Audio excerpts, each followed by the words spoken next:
And is the provincial government more accountable than it was, let's say, just a couple of weeks ago? You're talking about Bill 2. I am. Thank you for reading my signals. Act. Yes. This wasn't really so much a new act as it was amending some existing acts, as well as putting through what's called Treasury Board directives. And this ties back to, of course, the uproar over Redford giving her political staff huge severance packages when they left.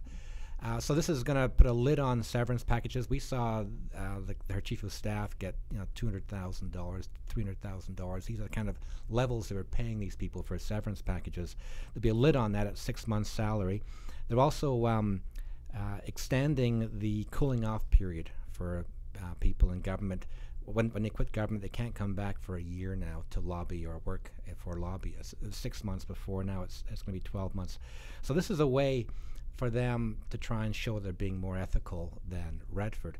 A big problem, though, is the fact that I mentioned some of these things are going through Treasury Board directives, like the severance packages, things like that, which can be changed on a whim overnight without the public really knowing. Right, and you just eventually see it listed in it. If they make changes, it shows up in an order in council. Yes, exactly. Which you have to kind of dig into the details. It might show up in an order in council. Oh. The ones that were drafted as sort of part of the package of this bill didn't show up in last week's. So, we're told that they are printed and put in the legislature library, but of course, how...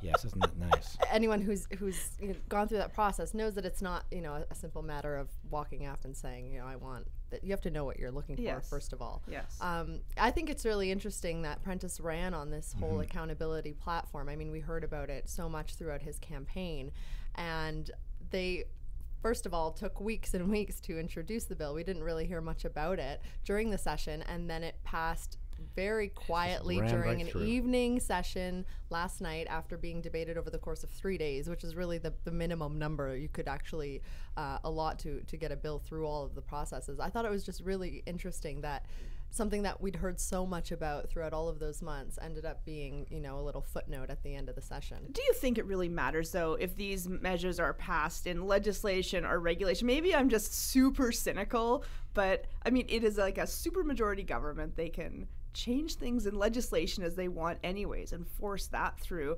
But you can only do those while you're debating. So at least people are, hearing about that back and forth. They're hearing about the issues that maybe the opposition parties are bringing up, or people in the media like Paula or Graham.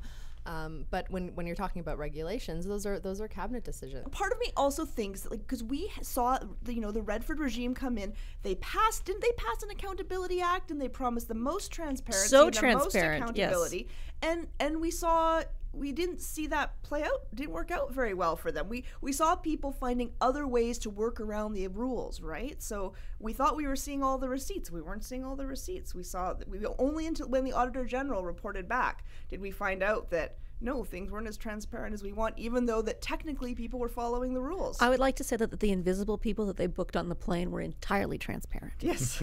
Okay, all right.